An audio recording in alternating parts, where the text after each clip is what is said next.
Bonjour mes amis, peut-être êtes-vous célibataire, veuf et divorcé et vous souffrez de la solitude et vous avez au fond de vous le désir de revivre une histoire d'amour.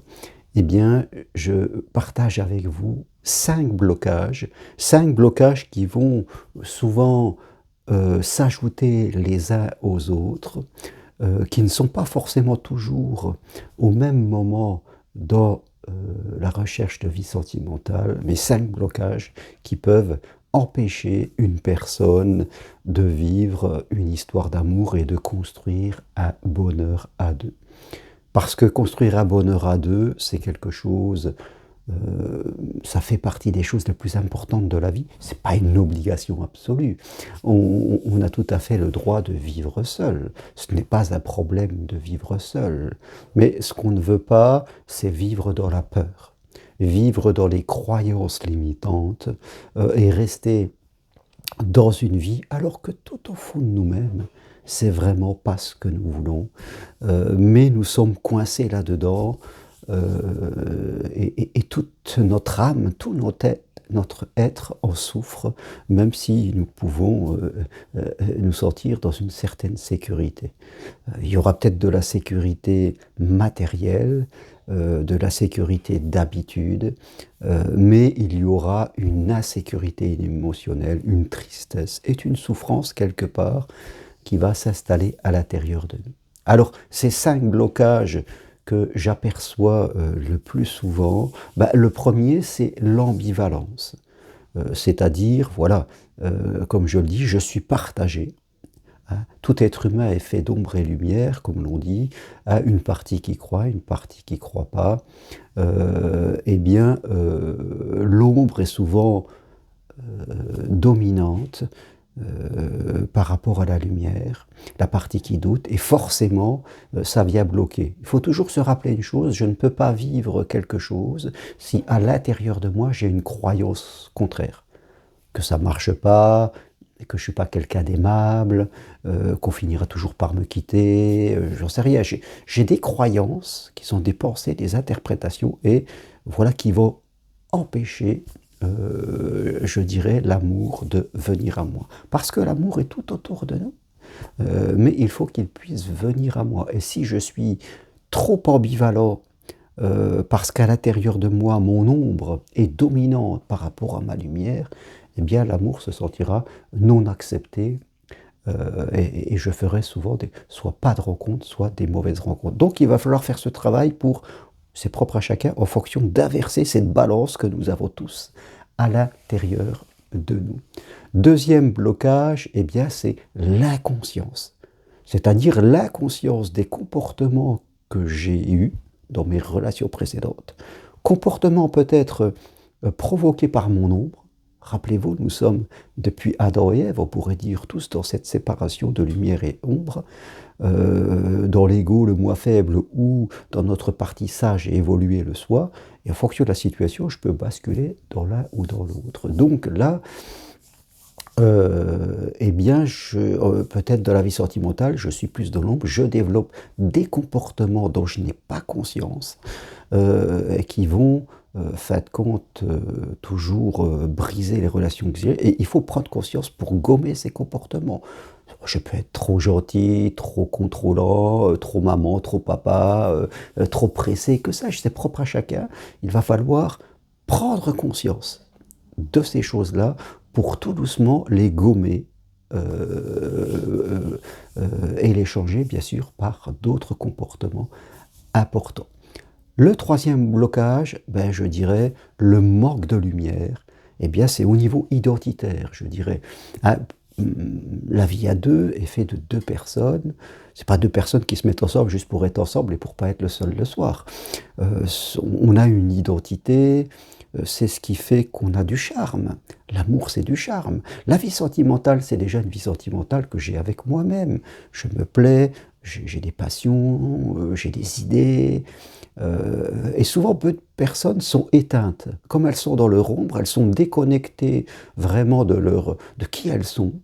Parfois, elles ne savent même pas qui elles sont, à part aller travailler, faire des loisirs, des choses comme cela, mais elles n'ont qu'une vague idée de qui elles sont. Donc ça met un voile sur leur personne, sur leur lumière, une tristesse même parfois dans les yeux. Voilà, on sent, il n'y a pas cette flamme, et fin de compte, ça vient impacter, je dirais, la capacité à vivre l'amour. Et même si on rencontre quelqu'un, on va vite tomber dans cet ennui. Donc il faut réveiller notre lumière. Nous avons tous une lumière. Il n'y a pas de personne qui n'a pas de lumière. Et nous devons retravailler notre identité parce que c'est important. Les couples qui durent, parce que ce que l'on cherche, c'est un couple qui dure. Vivre ensemble, un bonheur à deux qui dure toute la vie. C'est ça notre objectif, notre désir. Eh bien, en général, ce sont des êtres qui ont une identité qui vit de façon indépendante. Il y a l'identité du couple et il y a votre identité à vous. C'est très important de faire ce travail-là. Donc le manque de lumière, vraiment, troisième blocage. Quatrième blocage sur 5, eh bien, le manque de contact. Parfois on a envie, mais on s'aperçoit qu'on ne fait que répéter la même chose. On a plein de croyances limitantes sur les autres, sur les sites internet, que sais-je. Voilà, on voudrait que ça change, mais on fait la même chose tout le temps. On est enfermé dans sa zone de confort, dans sa zone d'habitude, on s'en écarte peu, on a peu de contact, et si on n'a pas de contact, eh bien, les choses resteront ainsi. On a aussi une part du chemin à faire. Il faut apprendre à la faire, il faut la faire avec joie, avec plaisir, avec confiance. Donc, en réveillant sa lumière, voilà, il va falloir augmenter sa capacité à créer des interactions avec l'autre. Tous les autres. Pas forcément qu'un homme ou une femme, en fonction de ce que je recherche. Ne soyons pas conditionnels. L'amour sentimental nous demande aussi de nous connecter à l'amour universel envers les autres. Et de ne pas venir de façon totalement conditionnelle, c'est-à-dire moi je me méfie de tout le monde, mais je veux rencontrer quelqu'un, et hop, mais je ne veux pas améliorer mes relations avec les autres. Souvent, c'est un blocage.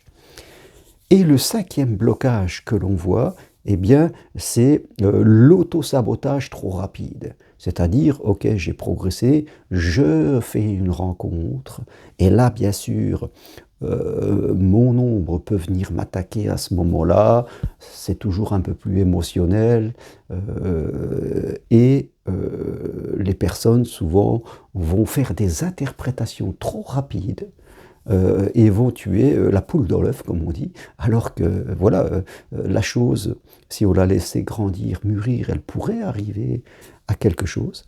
Mais voilà, à ce moment-là, nos anciens schémas sont réactivés, on ne fait pas attention, et on va auto-saboter quelque chose qui peut-être avait de bonnes chances de déboucher sur une belle histoire qui durait longtemps.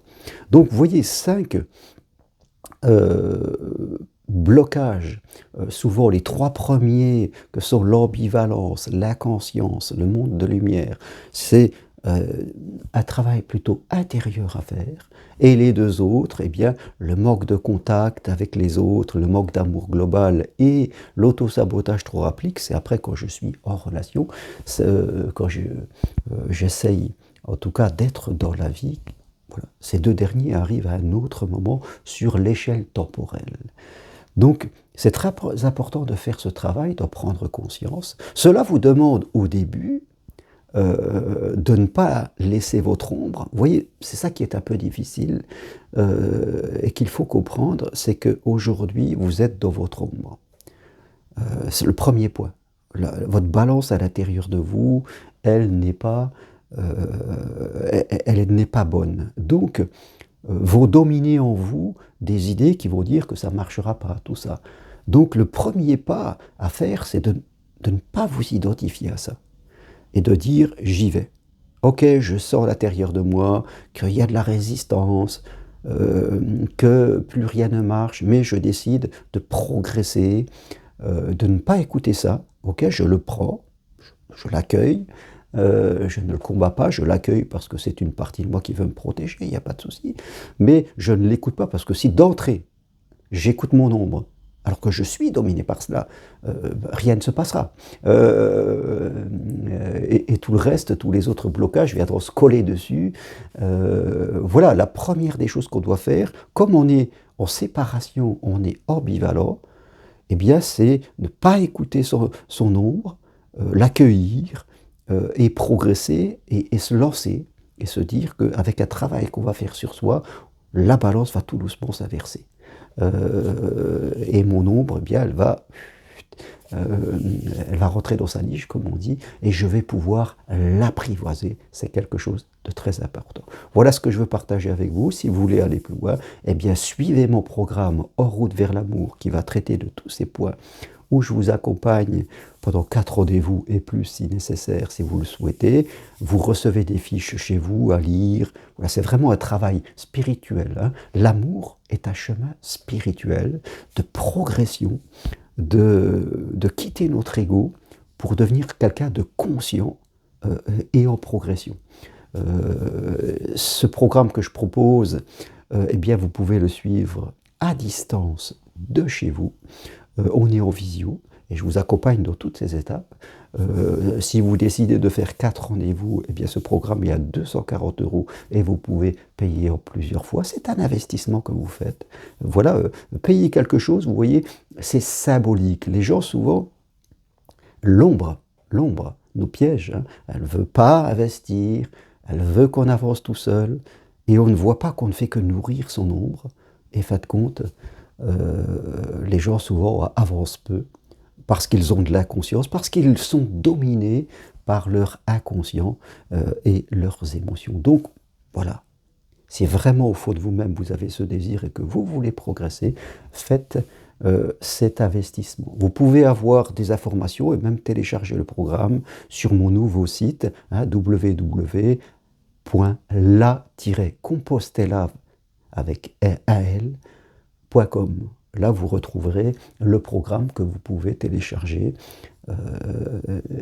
Et je suis à votre écoute. Vous m'écrivez et on se cale un rendez-vous ensemble. Merci à vous. À bientôt. Au revoir.